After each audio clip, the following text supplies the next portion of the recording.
Bonsoir. Pardon de vous avoir fait attendre, mais nous étions, et je vais y revenir, avec le ministre, l'ambassadeur et quelques-uns d'entre vous fort occupés. Je suis heureux de me retrouver devant vous, et c'est l'engagement que j'avais pris le 6 août dernier. Revenir pour cette date, et j'y reviendrai aussi. أنا مسرور بالعودة أمامكم، وهذا هو التعهد الذي أخذته أمامكم في زيارتي الأخيرة. العودة بالنسبة لهذا التاريخ، العودة بالنسبة لهذه الذكرى المئوية الرمزية، وأيضا لمتابعة ما أطلقناه هنا في 6 من آب بعد يومين تماما من وقوع الانفجار المأساوي الذي ضرب بيروت في قلبها وشعبها وكل لبنان. إذن أولا أود بادئ ذي بدء أن أبدأ لربما تقديم تقرير عما قمنا به للاستجابة على الوضع الطارئ الذي ما زال مستمرا، مع أن المجتمع الدولي لربما يركز اهتمامه الآن على مآسي أخرى، ولكن هذا لأن أؤكد لكم أننا لن نتوقف عن الاهتمام بهذه الأزمة والمأساة اللبنانية.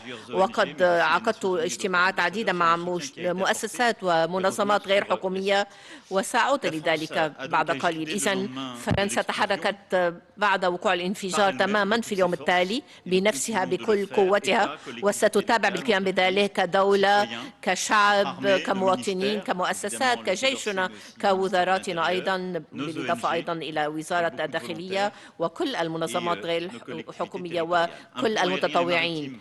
ولقد وضعنا أيضا خط بحري ورحلات جوية مباشرة، رحلة من مجموعة خاصة ابتداء من 5 من آب، وهذا الجسر الجوي سمح بإيصال كمية كبيرة من المساعدات وأيضا من المتطوعين، وسفينة وباخرة أخرى أيضا انطلقت إلى لبنان تحمل مساعدات أيضا من منظمات غير حكومية ومنظمات خاصة ومن الدولة أيضا.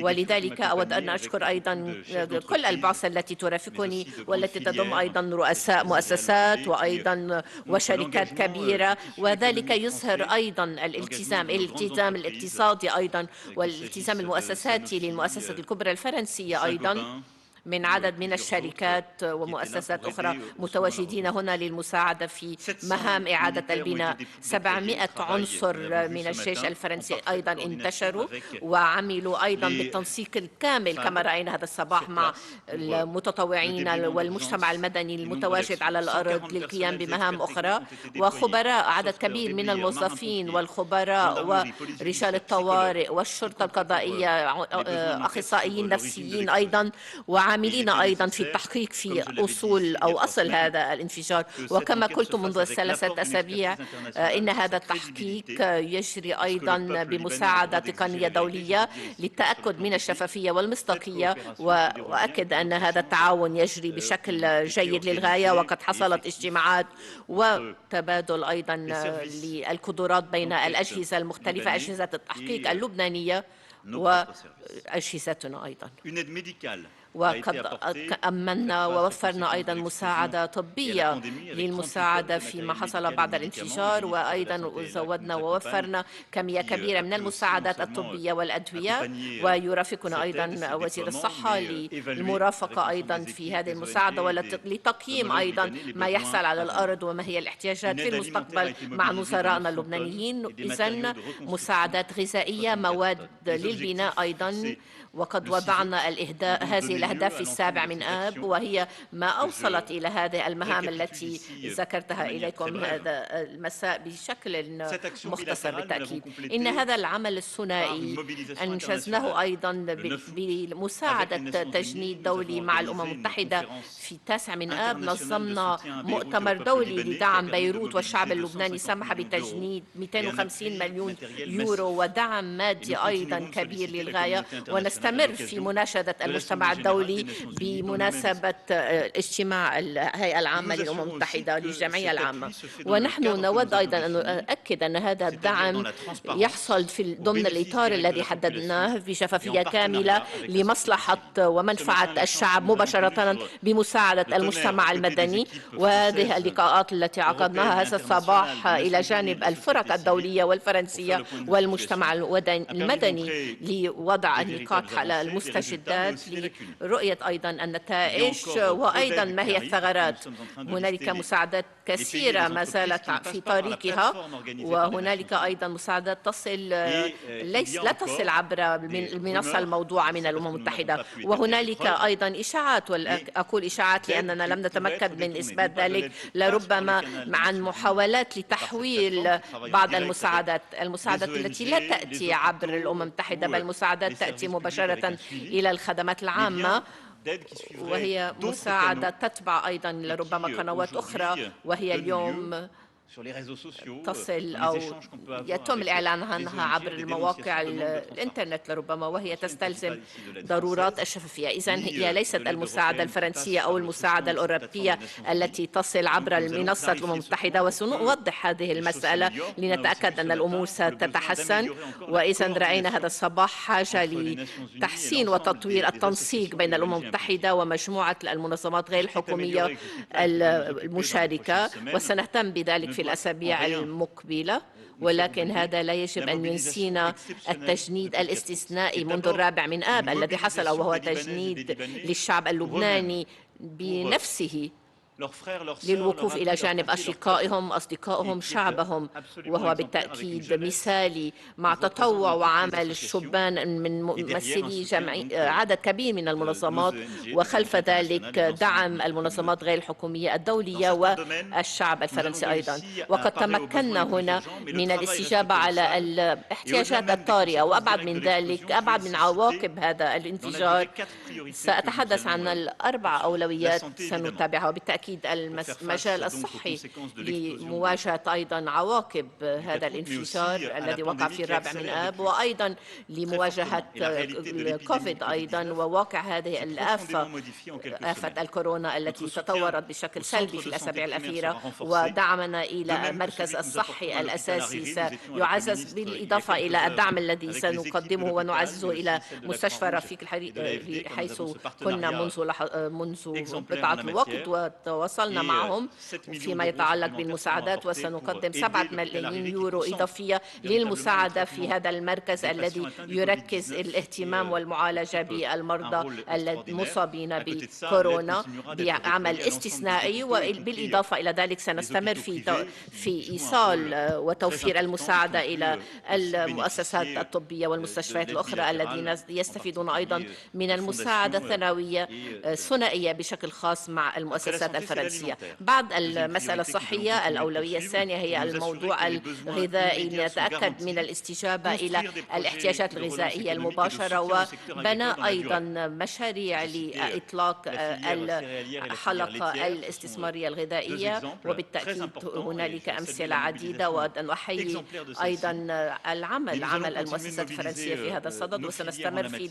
العمل مع مؤسساتنا الفرنسية لتنظيم هذا العمل بالمشاركة أيضا لدعم الشركات والمؤسسات اللبنانية والإقليمية في الموضوع الغذائي بالتعاون مع مؤسسات النقل الأساسية التي تهتم بذلك. الأولوية الثالثة هي مسألة التربية والتعليم، وهي أولوية قصوى بالرغم من أن الدخول إلى المدارس قد تأجل، ولكن من الضروري أن يعود هؤلاء إلى التلاميذ إلى المدارس والجامعات، وهي مشكلة يواجهها عدد كبير من الدول بسبب آفة كورونا.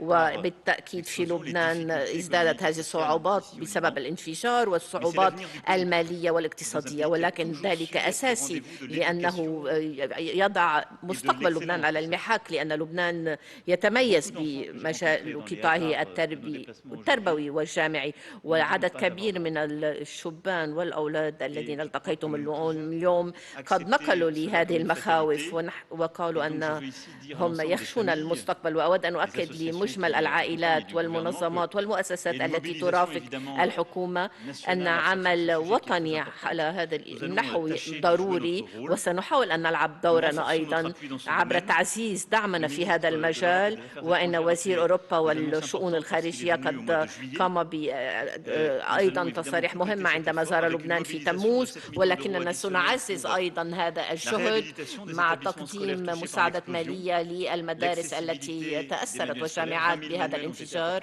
وتوزيع أيضا كتب خاصة لصفوف البكالوريا، وأيضا دعم للعائلات التي أيضا قد تأثرت بهذا الانفجار. وإن صندوق الدعم للتلاميذ في المدارس الفرنكوفونية والمسيحية قد أصبح عملاني، وأن لبنان يستفيد من هذا الصندوق. وإنني أدعو كل المؤسسات والشركات التي تود المشاركة للقيام بذلك لنستمر في هذا الجهد الضروري. وفي الأسابيع المقبلة أيضا سنضيف إلى هذا الجهد بالنسبة للتلامذة اللبنانيين الذين يأتون إلى فرنسا. سنقدم لهم أيضا آلية مهمة لتعزيز وزيادة عدد أيضا المنح لمساعدة التلامذة، خاصة بالنسبة للعائلات التي تجد أموالها مجمدة في المصارف اللبنانية. فيما يتعلق بموضوع إعادة البناء، وهو الأولوية الرابعة، وأود أن أشدد على هذه النقطة. نعزز قدراتنا وسنرافق إعادة بناء مرفأ بيروت الذي يجب أن يحصل لمصلحة الشعب اللبناني وفقط الشعب اللبناني. لقد قلت أن عدد من المؤسسات قد تجندت وتقدمت لذلك، ومنظمات غير حكومية تقوم بعمل ممتاز أيضا ومميز، وقد نسقت أيضا فرنسا هذا العمل. وأبعد من هذا العمل إعادة البناء كما رأينا عبر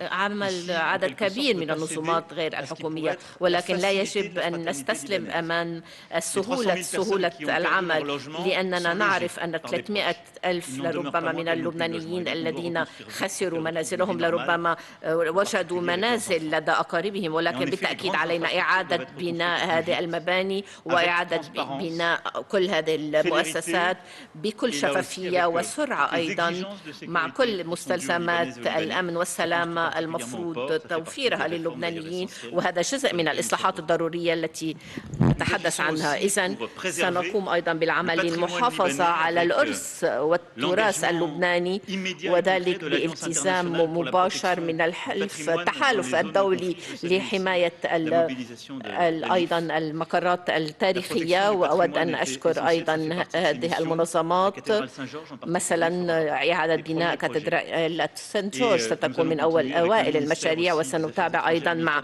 إعادة ترميم وزارة الخارجية ووزارة الثقافة مع مساعدة من الخبرة الفرنسية، بالإضافة إلى الأموال الضرورية لمرافقة هذه الأعمال الأساسية والأولية. وأشكر كل من شارك في ذلك. أبعد من هذا الدعم، سمعت ما قيل لي هذا الصباح في المرفأ، وأذكر كما قلت رسالة واضحة للغاية: تنسيق أفضل مع منظمات الغير حكومية والمنظمات المدنية والأمم المتحدة لتأكيد إيصال هذه المساعدات. إذن القيام أيضا بالتحقيقات حول أي تحويل قد حصل لأموال أو مساعدات، وأيضا الخروج بأسرع وقت ممكن بخلال 3 أشهر لإيصال المساعدة الإنسانية، للسماح إلى اللبنانيين بالاعتماد على أنفسهم لإطلاق إعادة البناء الاجتماعية والاقتصادية.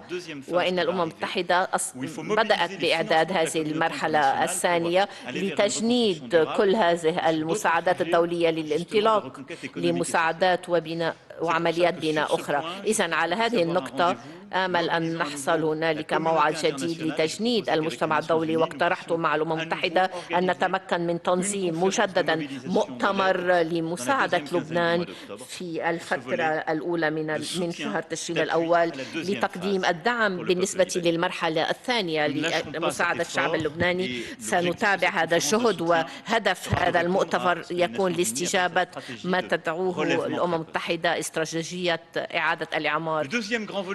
والمسألة الثانية التي أردت أن أتحدث عنها بعد زيارتي في الزيارات الأخيرة وهذا الاجتماعات اليوم هي أجندة الإصلاحات والأجندة السياسية. لقد قلت ذلك بوضوح في الزيارة الأخيرة. نحن هنا إلى جانبكم وسنبقى إلى جانبكم، ولكن اللحظة أتت الآن بالنسبة للبنان وسلطاته أن يأخذوا الدروس من هذه المأساة والعمل على أثر ذلك. وقد قلت ذلك، لست هنا لكي أخذ اتفاق أو أخذ دور بين الأطراف السياسية أو إعطاء خيار معين. هذا ليس دور فرنسا. لم آتي هنا لأجلب أي لربما إنذار أو تنبيه لأي طرف. أنا هنا بالتأكيد متطوع وواضح وأعي ما هي الصعوبات وما يمكننا أن ننجزه وما يمكنكم أن تنجحوا في القيام به. إذن عدت إلى هنا لمساعدة لبنان ومرافقته نحو مستقبله. إن تشكيل حكومة مؤسسية وهو دوركم. إذن تم اقتراح اسم رئيس مكلف لتشكيل هذه الحكومة، واختيار هذا الاسم واختيار هذه الحكومة هو من مسؤولية السلطات اللبنانية، وقد تمت الخطوات الأولى ويجب متابعتها الآن مع قرارات حسية، مع أفعال. وهذا بالتأكيد لن يكون قرار أو إعلان لشخص غريب. لقد تم تعيين رئيس مكلف، وهو تم تعيينه من الأحزاب والقوى والأطراف السياسية، وبالتأكيد رئيس عون والرئيس بري الذي التقيت بهم أيضا التزموا جميعهم أنه في الأيام المقبلة القريبة سيتم تشكيل حكومة للقيام بالخدمات الضرورية مع شخصيات كفؤة أيضا، وبالتأكيد مع دعم كل الأطراف السياسية الذين التزموا أيضا وراء اسم هذا الرئيس المكلف، وإذن وراء الحكومة الجديدة. ما طلبته بإلحاح هو أن يتم تأكيد ما التزمت به كل الأطراف السياسية هنا هذا المساء، أن تشكيل هذه الحكومة لن تستلزم أكثر من 15 يوما، وإن الخبرة في السنوات الأخيرة كما أذكره استلزم ذلك عدة أشهر. لأننا اليوم لا يمكننا أن نقول أننا سنعود إلى العمل مثل الماضي. ما هو مهم هو ورقة الطريق أو خارطة الطريق التي أكد عنها مجمل الأطراف السياسيين، وهي خارطة الطريق التي أيضا وضعها الرئيس عون والرئيس بري، والتي اتفق عليها مجمل الرؤساء والأطراف السياسيين، وهذه المرة دون أي استثناء. حتى الأطراف لربما التي لم تكلف هذا الرئيس التزمت على خط الطريق على إدارة الدعم اللازم للشعب اللبناني بعد الانفجار لإعادة بناء المرفأ والأحياء التي تأثرت أيضا. فيما يتعلق بالإصلاحات في قطاع الكهرباء، أيضا في القطاع المصرفي وفي الموضوع القضائي والتدقيق الحسابي الأساسي والضروري للبنك المركزي لمكافحة الفساد والتهريب، إصلاحات الأسواق أيضا العامة. كل هذه النقاط حصلنا على موافقة الجميع هذا المساء. هذه الخارطة، خارطة الطريق، هي خارطتهم، وهي أيضا التي ستحملها هذه الحكومة الجديدة.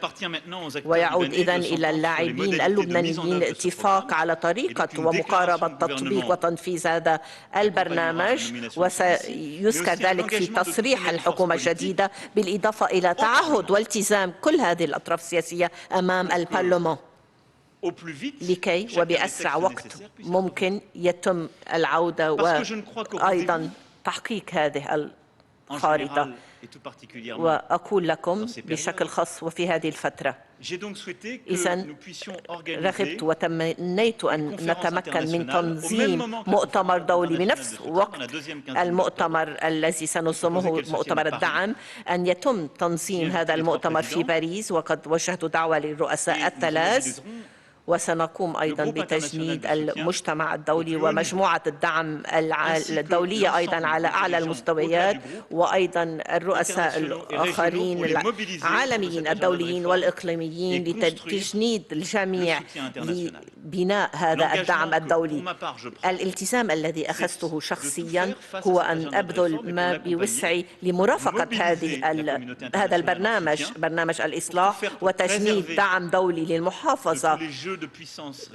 للمحافظة من كل أي عوامل خارجية، ولكي أتأكد أن المجتمع الدولي سيرافق هذه الإصلاحات للدعم المالي كما تم تحديده في مؤتمر سادر ويمكن توسيعه الآن ولربما تعزيزه. سأوجه دعوة لكل الأطراف السياسية لهذا الموعد لنضع النقاط للمستجدات لأن لديهم أيضا مسؤوليات، ولكن بوضوح إذا لم نتمكن من تحديد هذه المواعيد لأن الفترة هي شهر سنأخذ أيضا نتائج لربما من ذلك، لربما أن هنالك سوء فهم ولا أريد أن أصدق أن ذلك ممكنا. ولكن إذن إنها ليست ورقة أو شيك على بياض نمنحه بالتأكيد، وبالعكس هو إصرار ووضع موعد محدد لربما بعد 6 أسابيع بعد 15 يوما من تشكيل الحكومة وإعطاء بعض الأسابيع لعمل هذه الحكومة. إذن وضعت هذه المواعيد وعلى الجميع العمل والبذل الكثير، وسررت من رؤية حماس الكل من ذلك، ورغبت وتمنيت أن أيضا ما هو قلب ووسط اتفاق الجميع أن يتم إنجاز ذلك، لكنه لسوء الحظ تم تأجيل ذلك منذ عشرات السنين وعود مماثلة. دور فرنسا هو البحث عن دعم دولي، وهذا ما أتعهد به أمامكم اليوم. وإذا تم تحديد مجمل المسؤوليات التي تعزز والتزم بها المسؤولين السياسيين أمامي اليوم وأمامكم، هم أيضا على المحك. أخيراً، لا أود أن أختم هذه الكلمات دون أن أذكر اليوم هذا التاريخ، هذا الموعد الأول من أيلول 2020 الذي يسجل هذه المناسبة المئوية، مئوية لبنان الكبير. بعد ساعات من هذا الإعلان الكبير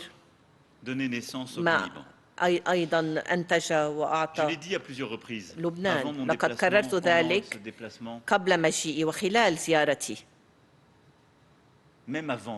وحتى قبل هذا التاريخ كانت هنالك صداقة وأخوة كبيرة للغاية بين فرنسا ولبنان، وهي تفرض نفسها علينا، وهي تستمر لما أنتم عليه ولما نحن عليه أيضا من أمور مشتركة، من هذه الأخوة وحب الحرية وشغف الحرية، أيضا لمبادئ المساواة. وهذا أيضا بالتأكيد ما هو شعارنا الذي أيضا يطبق هنا في لبنان وفي فرنسا، وهي مبادئ التعايش والتسامح وفن الحياة. وهذا ما نحمله، وهذا ما رأيته ووجدته البارحة في أعين فيروز في هذا اللقاء والحديث بيني وبينها، وهذا الصباح أمام هؤلاء الأطفال والأولاد والمتطوعين في أيضا محمية جاج وتلامذة أيضا مدرسة سان جوزيف في المشرف حيث غنينا سويا. كان هنالك إصرار كبير لدى هؤلاء الأطفال، ونفس الغضب الموجود لدى الكبار، ولكن القناعة بأنه لا يوجد أي سبب للتعود على هذا. وأيضا في خجل تمارا الصغيرة هذا الصباح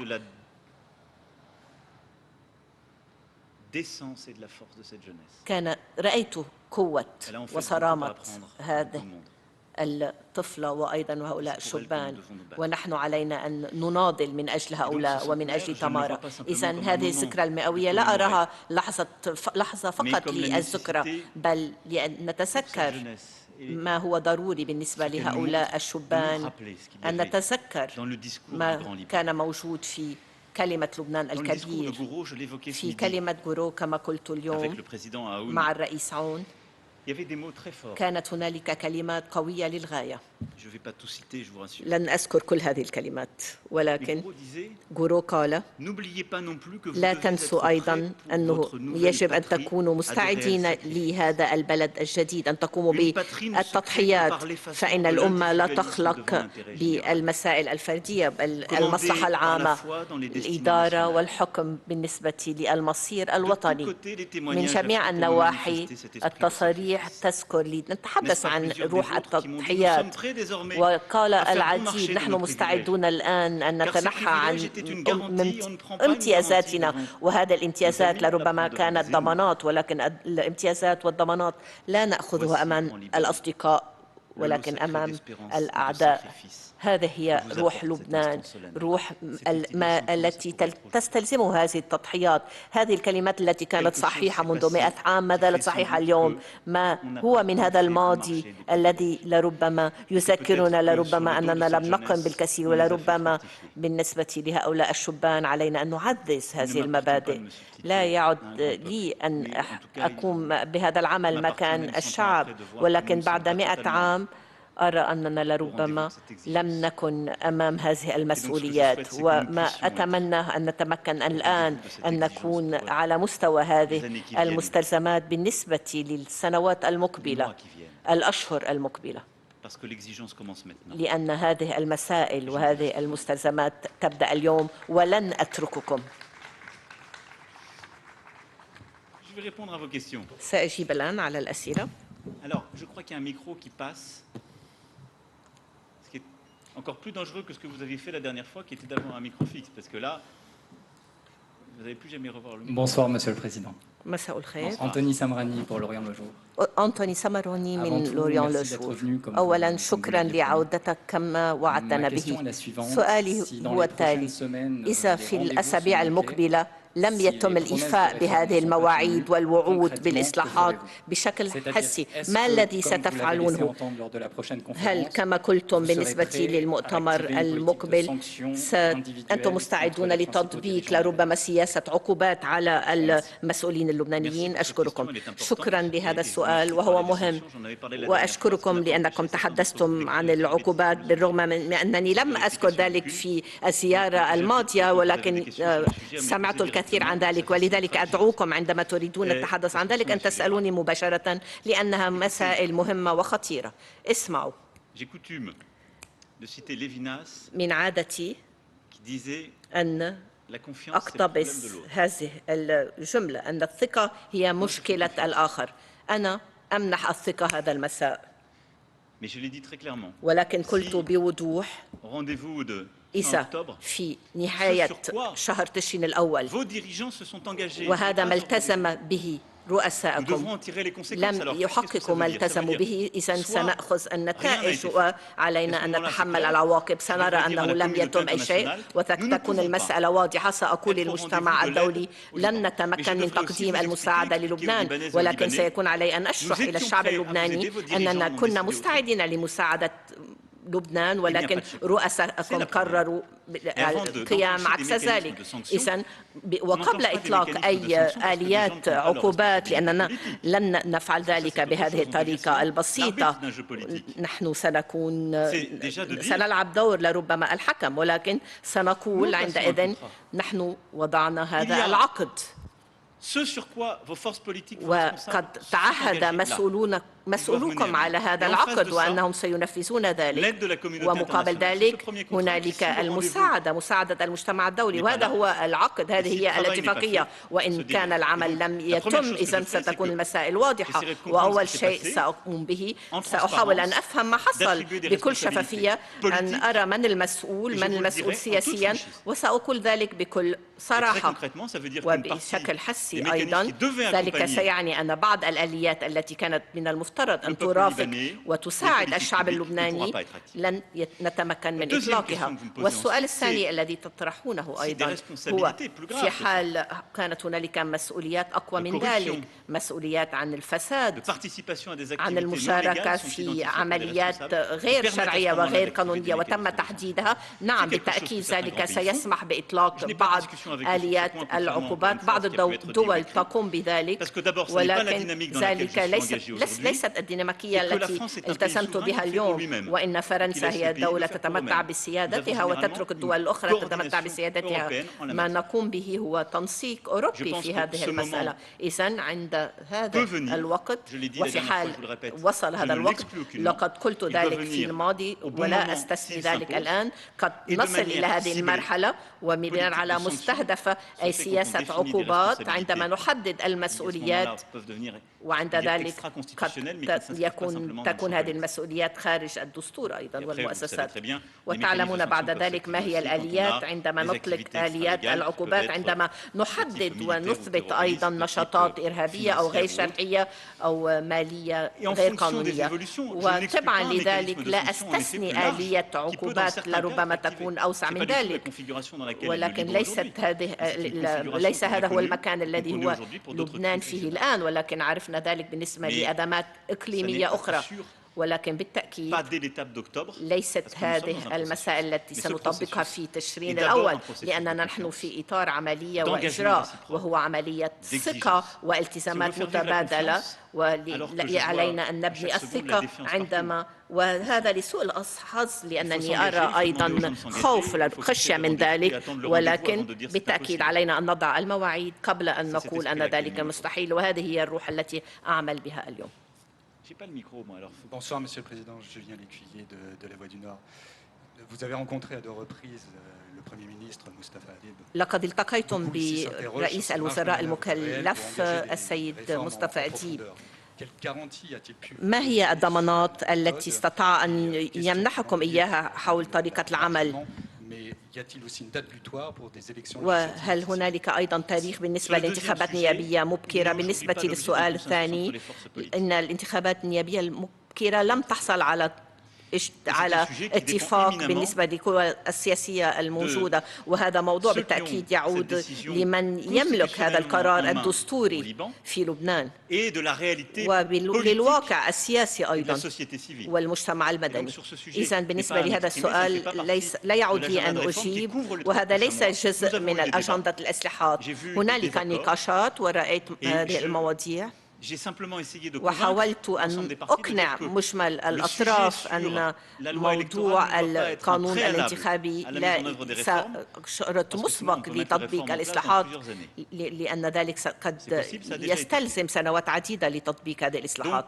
إذن هذا الموضوع ليس جزء مما هو اليوم موضوع أيضا توافق والتزام من كل الأطراف والقوى السياسية اللبنانية والرؤساء أيضا. نعم، اجتمعت بالرئيس المكلف البارحة واجتمعت به مجددا بسرعة اليوم. ما أستطيع أن أقوله لكم؟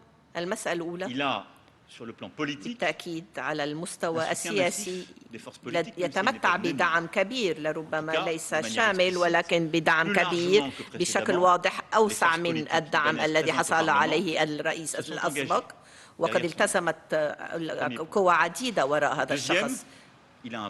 ثانياً، إن سيرته تظهر أيضاً مهنية أيضاً واعدة. وأيضاً هو أيضاً يعي ما يحصل. توجه البارحة إلى منطقة الانفجار وهو يعرف أنه لربما إذا تمكنت من استخدام هذا التعبير، هو بالتأكيد يعرف أنه لا ينظر إليه بأنه الرسول، وبشكل واضح يعرف أن ربما البعض لا يراه كالمنقذ، ليس لما يمثله شخصيا بل لأنه أيضا نتيجة تعيين هذه القوى السياسية، وقد قلت ذلك وهو يعرف ذلك أيضا. وهذا هو كل النقاش الذي حصل في 6 من آب. وصلنا إلى هذه النقطة، والقوى السياسية التي تم انتخابها أيضا بشكل ديمقراطي من الشعب اللبناني، ولا نستطيع أن نقطع هذه الشرعية بيوم. فقط الشعب اللبناني باستطاعته القيام بذلك، ليس قائد أو رئيس خارج، ولا يعود لي أن أضع توصيف مختلف، ولكن إن الرئيس المكلف واضح ويعي ما يحصل، وأستطيع أن أقول أنه مقتنع أن هذه الشريعة لا يستطيع أن يحوز عليها إلا لربما من خلال تشكيل الحكومة بسرعة، والشرعية أكبر اليوم من البارحة، لأن توافق كل القوى السياسية كانت واضحة اليوم أنها ستدعم تشكيل الحكومة، حكومة اختصاصيين ومهنيين لن تحتاج إلى أشهر عديدة من التعارض لتمثيل شخص، ولكن سنترك للرئيس المكلف باقتراح فريق قوي ويعرضه أيضا، ويعرض هذا الفريق ويحصل على التصويت اللازم أو الموافقة اللازمة. وإلا بالتأكيد نحن ننتظر أيضا الكلمة الحكومية والبرنامج الحكومي مع رئيس الوزراء ورئيس المجلس النواب بطريقة أن يتم تصديق ذلك من خلال الأعمال الأخيرة والساعات الأخيرة، والإصلاحات التي ذكرتها أيضا مع جدول أعمال واضح، وهذا يعطينا الروح للنجاح. إن التفويض واضح وإنه من الضروري بطريقة واضحة البدء بتطبيقه. كل هذه العناصر هي عناصر جديدة في حياتكم السياسية، مختلفة عن الواقع السابق، وهذا ما يجعل ربما أنني أؤمن بقوة وبعمق أنه في حال نفذ والتزم الكل بما التزم به مع بعضهم بعض وأمامي أيضا، فإنني أعتقد وأؤمن أنه سيتمكن من تطبيق هذه الإصلاحات التي التزم بها الجميع. Monsieur le Président, bonsoir. C'est Joël Kouzaïli de la MTV. Un mois après le drame atroce de Beyrouth, شهر بعد هذه المأساة في بيروت، التحقيق لا يتقدم، وإن الطبقة السياسية المجرمة لم تتأثر بعذاب الشعب وأيضا وعذاب البلد. وبعد هذا الانفجار تمت مواجهة المتظاهرين بأسلحة نارية بعد ساعات قبل استقبالك، وقام الرئيس عون بمنع فريق الMTV المحطة التي أمثلها بالوصول إلى القصر الجمهوري لتغطية الاستشارات النيابية فقط بسبب افتتاحيتنا. بصفتك رئيس الجمهورية الفرنسية، وهي أيضا المكان للحريات، هل تعتقدون أننا نستطيع أن نأمل بمستقبل أفضل مع وجود هذه الممارسات غير المقبولة واستمرارها؟ وقد قلتم أيضا أن حزب الله هو حزب انتخبه الشعب، ولكن هل تعتقدون أن الانتخابات النيابية تحصل بحرية عندما يكون هنالك مجموعة مسلحة تخيف الأشخاص بأسلحتها وبوضع يدها على الدولة والسلطة؟ هل تعتقدون أنه يمكن أن نحصل على حوار لإصلاح النظام ضمن شروط مماثلة؟ وهل كانت لديكم نفس الكلمات بالنسبة لحزب الله لو كانت مجموعة مسلحة في فرنسا؟ إذن بالنسبة للسؤالين، بالنسبة لأول سؤال أود أن أقول كلمة عن التحقيق. نحن نتعاون من الناحية التقنية مع المحققين اللبنانيين وبناء لطلبهم، وأستطيع أن أقول أن هذا التعاون يسير على ما يرام ويسمح بالتقدم، وسيحصل نقاش في الأسابيع المقبلة فيما يتعلق بالشعب اللبناني والضحايا وللعائلات، أن يتم تأكيد الشفافية بشكل كبير إذا هذا التحقيق وإذا الشعب اللبناني، وأن يتم تحديد بالتأكيد المسؤوليات في حال تم تحديدها. ما أستطيع أن أقوله أن التحقيق يتقدم ونحن نتعاون من الناحية التقنية، وأستطيع أن أؤكدكم على هذا النحو وأن أقول أن دول عدة أخرى ودول أخرى تتعاون بناء لطلب لبنان لتوفير أيضا صور الأقمار الصناعية وأمور أخرى. بالنسبة للمسألة السياسية، فيما يتعلق بمحطتكم والأيام الأخيرة لا أستطيع أن أعلق على هذه المسألة لأنني لا أعلم عن هذا الموضوع ولا أستطيع أن أتحدث عن مسألة أو هذا النقاش الخاص الذي تذكرونه ولا أعرف وقائعه. أما فيما يتعلق وما هو صحيح هنالك عنف، واليوم هنالك فنانين ومثقفين يقولون أن حرية التعبير غير محترمة حاليا، وهذا نقاش قمت به مع المسؤولين هنا، وأعتقد أن دور فرنسا هو التأكيد على هذه الضرورة، مساعدة الصحفيين والفنانين، ليس فقط مساعدتهم واستقبالهم عندما يتركون البلد، ولكن أيضا مساعدتهم لممارسة معتقداتهم هنا وحريتهم هنا. وهذا ما نفعله منذ أكثر من سنتين مع شبكة الحريات، وقد أطلقناها في فرنسا في باريس وحملناها إلى الأمم المتحدة للدفاع عن هذه المبادئ، مبادئ السماح للصحفيين بالتحرك والعمل بحرية. وأضيف إلى الصحفيين الفنانين والمثقفين ما تقولينه مهم للغاية، وأعتقد أن احترام وكرامة لبنان هي عبر احترام هؤلاء، وهنا أن نتمكن من تطوير وتحسين هذه الأمور في هذا الإطار. وهذا كما قلت نقاش تابعته مع المسؤولين وسنتابعه، وهي مسألة ضرورية بدعم أيضا من المنظمات غير الحكومية وبدعم من الأمم المتحدة أيضا في هذا المجال لحماية الصحفيين والنقاش الصارم مع المسؤولين هنا. وأتمكن آمل أيضا في الإصلاحات المستقبلية. فيما يتعلق بالانتخابات النيابية ما تقرينه هو واقع، وقد ناقشنا ذلك أيضا حول الطاولة المستديرة مع الممثلي حزب الله أيضا، وما تصفينه صحيح. هل تعود لي المسألة أن أقول أنني أرفض انتخابات أو أرفض قوى سياسية؟ لا أتحدث عن حزب الله بتشكيلته العسكرية والإرهابية التي كانت فرنسا دائما واضحة بهذا الشأن وآدانتها، ولكن أتحدث عن حزب الله السياسي الذي انتخب أيضا بنتائج انتخابية. أنا لست حاكم لنتائج هذه الانتخابات، وأن المراقبة الدولية ما تقول أو تدفعني لكي أقول أن ما تقولينه صحيح. إذن يجب تحسين المسائل على هذا النحو. إن أردت أن أكون واضحا أدين حزب الله وأقول أنني أرفض أن أتحدث إلى حزب الله كتشكيلة سياسية وكشريك سياسي للأكثرية التي انتخبتموها، وهذا أيضا يشكل مسألة أخرى أيضا دستورية. وقد أقول هذا واضح وبسيط، يجب إدانة حزب الله ونزع سلاحه وأعود إلى بلدي، وتبقين هنا مع مشكلتك ولن يتغير أي شيء.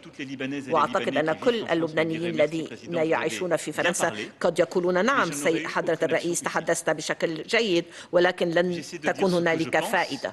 أحاول أن أقول ما أعتقده، وهو بالتأكيد حزب الله هو قوة سياسية متواجدة في مجلس النواب، لأنه يتمتع بهذه القوة ولربما الترهيب، وأيضا لربما لأن قوى سياسية أخرى لم تتمكن من إدارة الشعب وإدارة لبنان بشكل أفضل. وإذا تابعنا المسألة بهذه الطريقة سيصبح حزب الله أقوى، لأنه يملك قوى أو وسائل تملكها القوى الأخرى أو ممارسات غير معتمدة من المجتمع الدولي، وربما فعالية أحيانا أكبر على الأرض اجتماعيا وثقافيا، وهو لديه زبائن. هذا هو الواقع. أتحدث بصراحة، أحاول معكم أن أتناقش معكم بشكل صريح.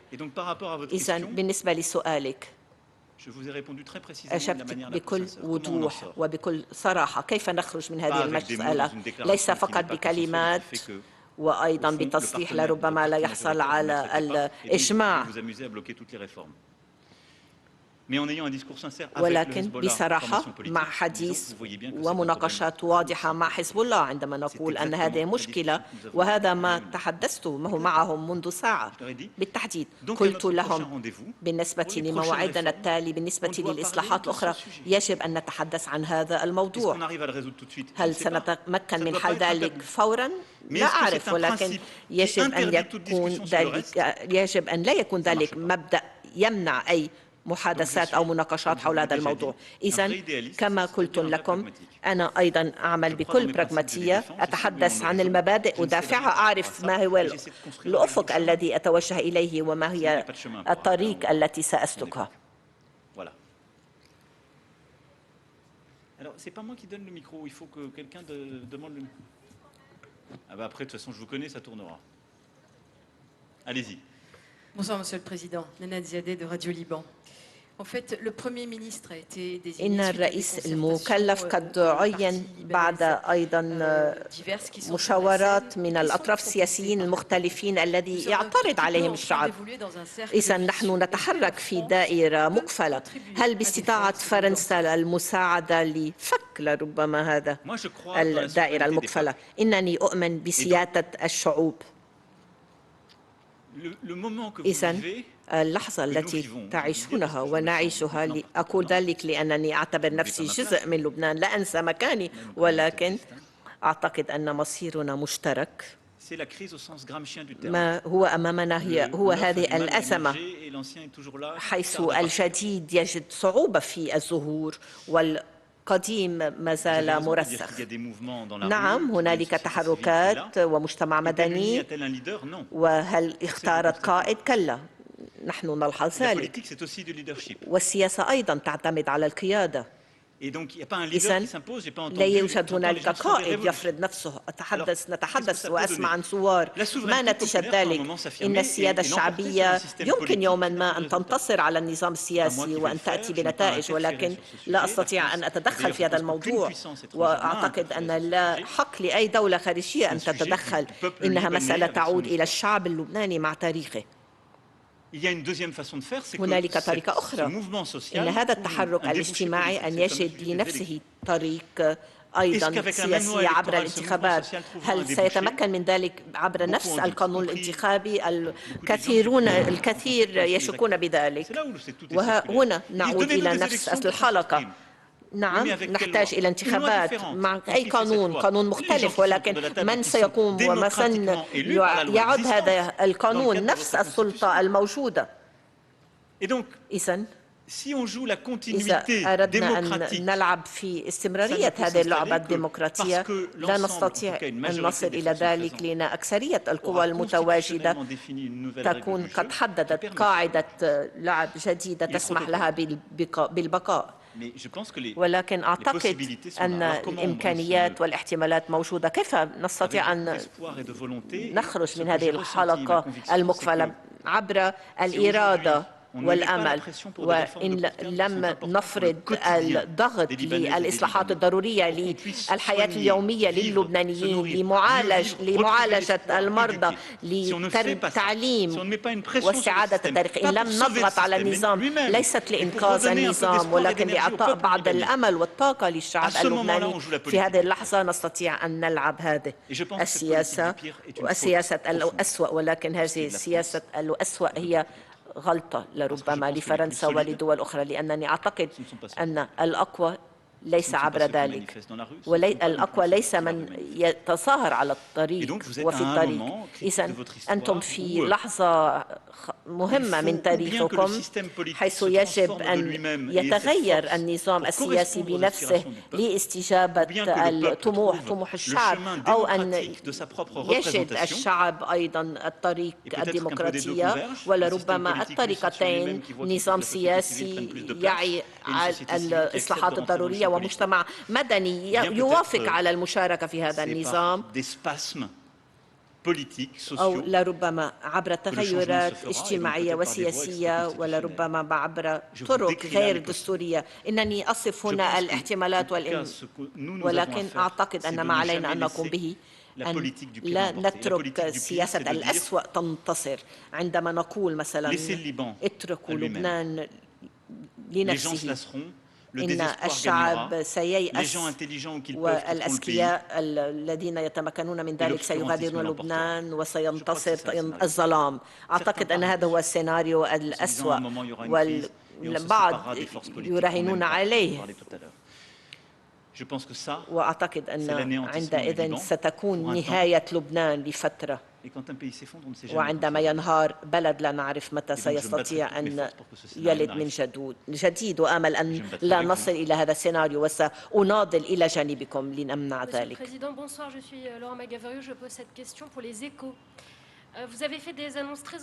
لقد أعلنتم عن أمور طموحة للغاية خاصة فيما يتعلق بالتعهدات التي أعلن وتعهد بها من اجتمعتم بهم، ولكن أفكر اليوم بهؤلاء اللبنانيين الذين يتظاهرون مثل اليوم. أفكر بالمثقفين، بممثلي المجتمع المدني، بالقانونيين الذين يعتقدون أن السلطة ليست بين أيدي أشخاص مسؤولين في لبنان، وهي بأيدي أشخاص غير مسؤولين أمام الشعب اللبناني. ولا يوجد أي هؤلاء في أي منظمة سياسية. كيف تستطيعون الحصول على تعهدات مصداقية عندما نعرف أن من اجتمعتم بهم ليسوا من يستلمون زمام البلد؟ اسمح لي بتصحيح بداية سؤالك. لم أعلن عن أي شيء. لقد لم أعلن عن خارطة طريق خاصة. لقد أعلنت أو نقلت لكم التعهدات التي تعهد بها هؤلاء المسؤولين عبر خارطة الطريق. تتمتعين بخبرة أكثر مني لربما في هذا المجال، ولكن أعتقد أو أشعر أنه عندما نرى من اجتمعت بهم اليوم، الرؤساء وأيضا ممثلي الأطراف أفريقيا السياسيين، شعرت أنني نعم اجتمعت بمن لديهم السلطة أو من لديهم النفوذ، وإذا التزم هؤلاء عادة يحق لي أن أسأل ماذا قاموا به بعد فترة. إذن وبعد فترة ينتقدني البعض لماذا اجتمعت بهؤلاء المسؤولين.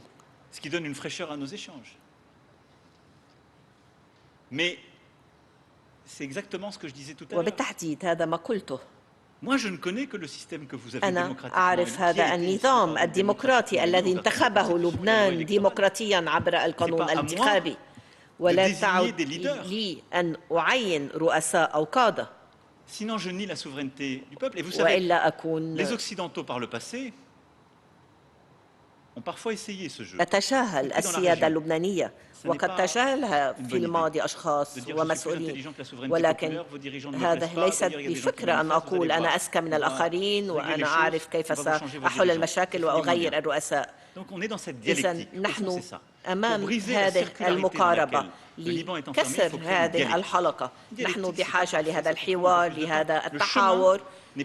إن الطريق ليست مقفلة، وإذا كان للاعبين الحاليين الطاقة والديناميكية الضرورية لإنجاز ما تعهدوا به لكنا أنهينا ذلك منذ عشرات السنين.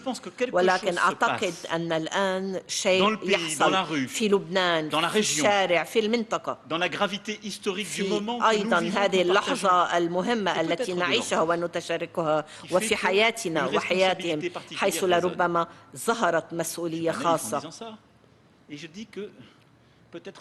لربما الآن كان الوقت وهو الوقت المناسب لهذا التغيير، وفي هذه اللحظة يجب أن نتعهد ونلتزم. وبالتأكيد ستكون هنالك أيضا خطوات إلى الأمام وبعض الخطوات إلى الوراء، ولكن أعتقد أن الطريق انفتحت. وهل هي طريق سياسية بشكل حصري أو اجتماعية؟ أعرف أن الشعب اللبناني يقول، وأنا سأفعل ما بوسعي لأن أسمح لهم بالنجاح، وأن لا يكون ذلك يتم إملاؤه عليهم من قوى خارجية.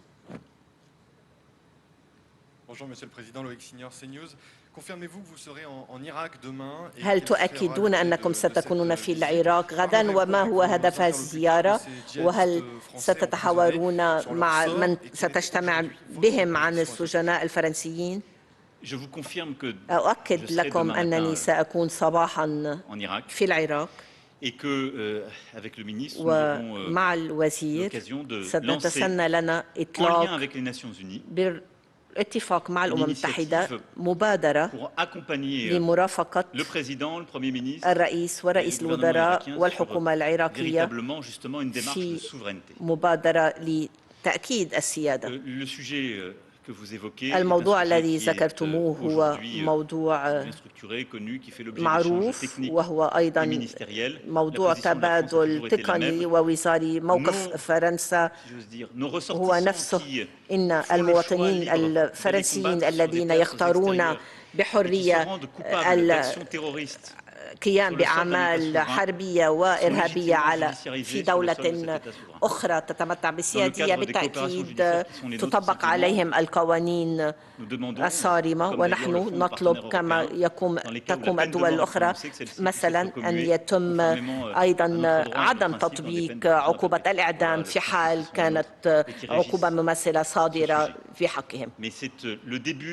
ولكن هذه بداية مبادرة سياسية عميقة سنطلقها غدا في العراق بعد عمل كبير مع الرئيس ومع رئيس الوزراء العراقي في بلد عانى الكثير من الحرب والإرهاب الإسلامي وأيضا تدخل القوى الخارجية وما زال يعاني.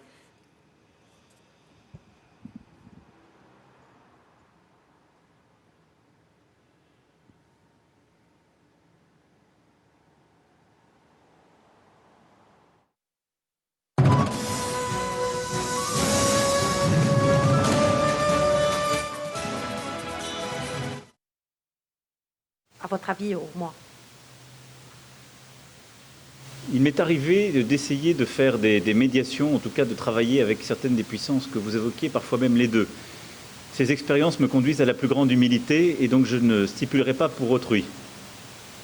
Ce que je peux vous dire, c'est qu'en engageant cette démarche, j'ai pris le soin de parler à tous les dirigeants internationaux qui sont dans le groupe international de soutien, à d'autres, et j'ai eu un échange avec le président Rouhani et le prince héritier Ben Salman sur l'initiative qui était la nôtre et la démarche conjointe. Et donc cette démarche se fait en transparence avec eux et avec en tout cas des mots qui m'ont été prononcés qui sont ceux d'une volonté de laisser... حول المبادرة التي أطلقناها، وهذه المبادرة ستطبق بالشفافية مع هؤلاء القادة ومع كلمات أيضا حول إرادة لترك لبنان يقوم بما عليه بحرية، ولكن أنا لست بساذج فيما يتعلق بكل هذه العلاقات والروابط الخاصة والعامة. هل سنتمكن من حل كل هذه الروابط مع الدول الأخرى الخارجية؟ ولكن أعتقد أن البرنامج الذي التزم فيه الرئيس المكلف أمام القوى السياسية والرؤساء واضح وحسي وقصير الأمد لكي لا تتمكن هذه القوى التي تحدثنا عنها أن تشكل خطر على لبنان أو على هذا المشروع. ولكن بالتأكيد ستحصل اختلافات مثلا عندما سنتحدث أو ستتحدثون عن القانون الانتخابي أو مثلا موضوع نزع السلاح، ولكن ليس في هذه المرحلة. إذن هنا أعتقد أننا نستطيع أن نتقدم.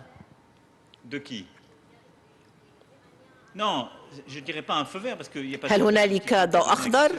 لا أتحدث عن ضوء أخضر. لديكم رؤساء ومسؤولين يتعهدون لإجراء إصلاحات في لبنان وهم يتحملون مسؤولياتهم كمسؤولين ورؤساء، هم من يلتزمون ويعطون الضوء الأخضر. ولكن فيما يتعلق بهذه المبادرة، نعم حصلت تبادلات مع هذه القوى الخارجية، ولكن لا أعتقد أن من مصلحة أي من هذه الدول تشكيل خطر على هذه الإصلاحات. أو أنا أوافقكم.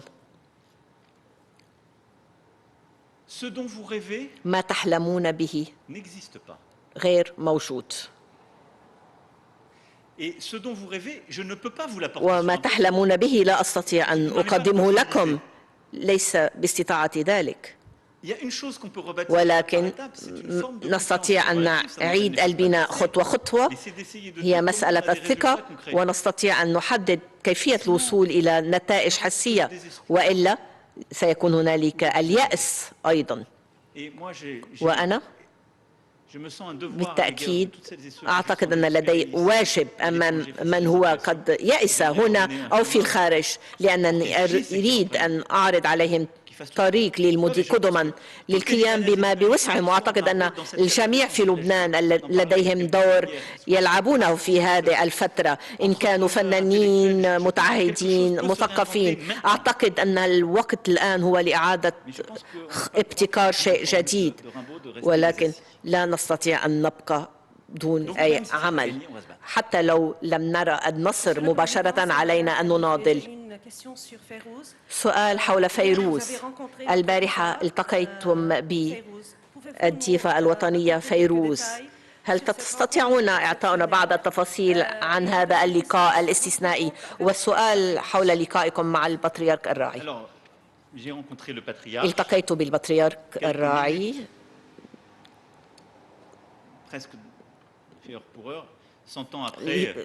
بعد بضع دقائق من أيضا دور كبير لمن سبقوا في هذا المكان.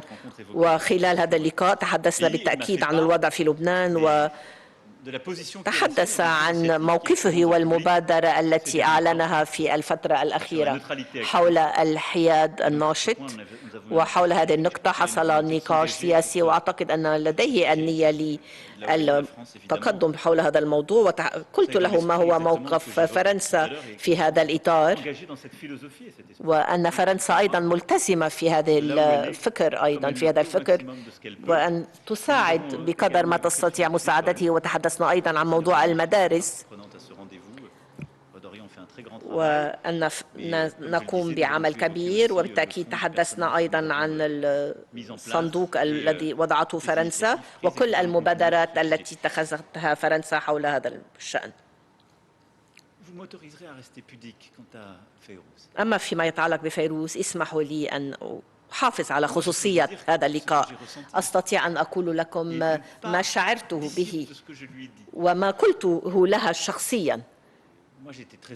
أنا كنت بالتأكيد أشعر بالرهبة أن أكون أمام ديفا مثل فيروز وهذه الفنانة الوطنية، وأن أرى جمالها، هذا السحر الذي تتمتع به، وهذا الوضوح السياسي أيضا والوعي السياسي. وقلت لها أيضا، وهو أمر أيضا قد أقوله لفنانين كثر في لبنان وفي الخارج، وخاصة هؤلاء الفنانين الذين يخاطرون لكي يقولوا الحقيقة أو يغنون الحقيقة أو يرسمون الحقيقة أو يضعونها في فيلم، أن هذه الأصوات مهمة، وأن صوت فيروز كما أصوات أخرى عبر هذه الأجيال ليست بأكسسوار في هذه، حتى في وقت هذه الأزمة بكل معنى الكلمة. هو أهم شيء هو ما يعطينا الأمل، وأعتقد أنها تحمل بشكل ربما واقعية أو غير واقعية جزء من هذا لبنان الحلم لربما الذي لم يكن يوما موجودا، ولكن هذا الجزء مهم، وأعتقد أن صوتها مهم للغاية اليوم بالنسبة لكل الأجيال التي رافقتها ولكل الأجيال التي تحلم بهذا اللبنان. وأعتقد إذن أن صوتها ما زال مهما اليوم، وآمل أن تجد هي أيضا الطريق، وأعتقد أن لديها دور في هذا الشأن. أنا أستطيع أن أشجع كل شخص للقيام بدوره، ولن أتحدث عنها بالتأكيد لأنني أعتقد أن جزء هذا الحلم والسر الذي تحيط نفسها به هو أيضا جزء من فيروز. لقد تحدثنا وأيضا صمتنا.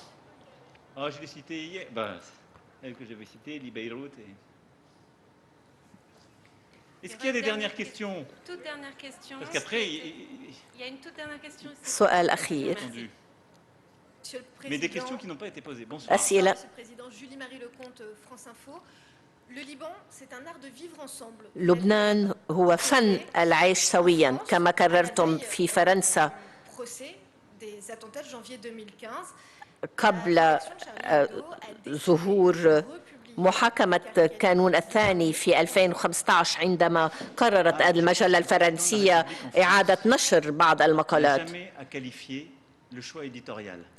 إن الرئيس الفرنسي لا يتدخل أبدا في افتتاحية صحيفة أو شبكة لأننا نحن نتمسك بحرية الصحافة. وفي بلدنا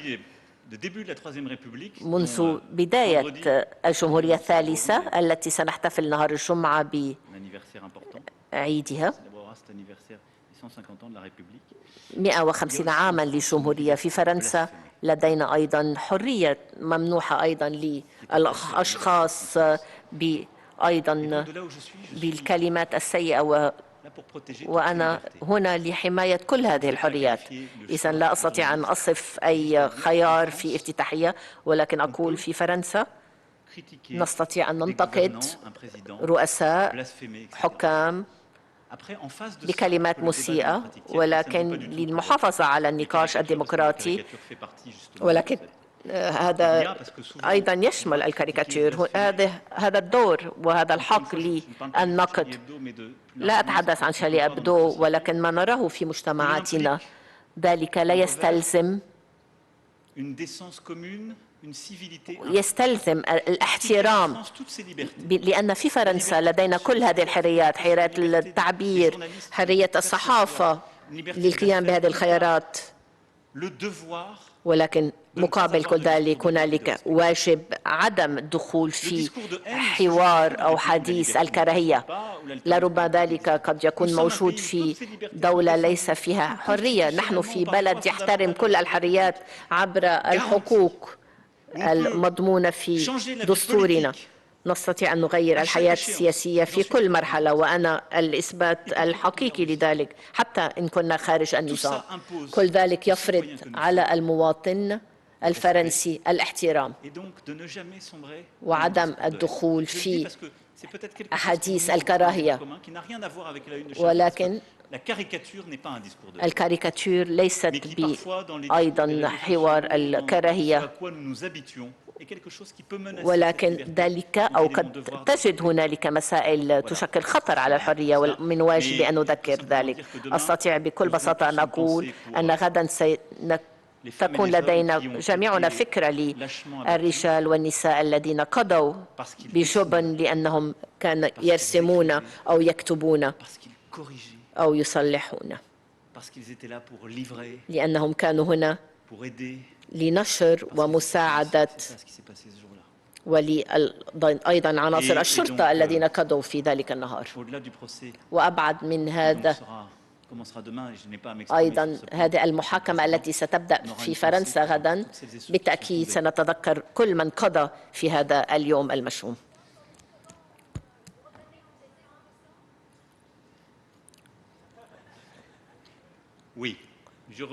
سأعود نعم في شهر كانون الأول، وإلا لن تكون هنالك مواعيد محددة. إذن هنالك موعد مقبل هو في النصف الأول من تشرين الأول وفي كانون الأول.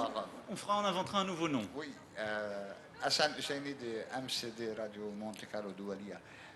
Avant que vous veniez à Beyrouth, قبل مجيئكم إلى بيروت سمعنا من محيطكم أنكم ستطلبون من المسؤولين السياسيين الوقوف إلى حدة وإطلاق حكومة جديدة مع رؤساء جدد لفترة من الزمن. هل استمعوا منكم؟ نفس السؤال دوما، ولكن ذلك مثير للاهتمام لأننا ناقشنا نفس الموضوع مع الأطراف السياسية. أنا لست هنا لأملي أي شيء على أي فريق، أنا هنا فقط لأقول إن حافظنا على نفس الأشخاص في نفس المراكز لن نتمكن من الحصول على نتائج مختلفة. ما الذي سيتخرى الآن؟ إصلاحات واضحة، أجندة من 3 إلى 4 أشهر مع التزام وتعهد من كل الأطراف السياسيين مع الحكومة والبرلمان، وإن هذا الرئيس المكلف سيشكل حكومة من أشخاص جدد يعرفون بقطاعاتهم الذي سيتغير لن يمثلوا الأطراف السياسيين سيكونون من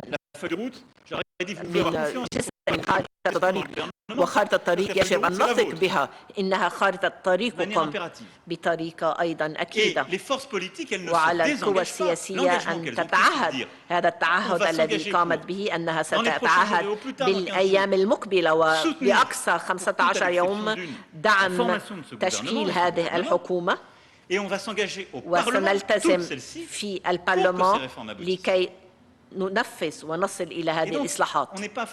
إذن لسنا أمام حكومة تقنيين بعيدين عن الأطراف السياسيين لكي يتبرأوا منهم. هذه هي الابتكار في هذه المقاربة الجديدة والمبادرة.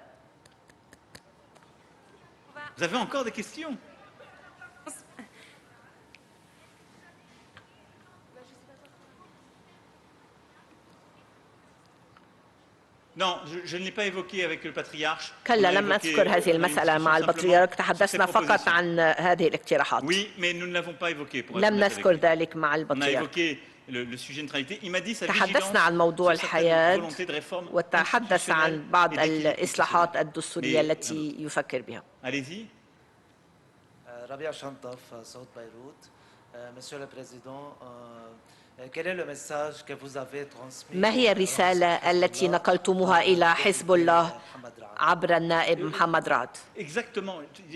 تماما ما قلته أمام الجميع هو كان ضمن هذه الطاولة المستديرة الحصول على تعهد بالنسبة للحكومة والاصلاحات، وقد تعهد لذلك وتحدث أيضا عن الانتخابات، وهنا كان من ضمن الذين عارضوا الانتخابات المبكرة وتغيير القانون الانتخابي.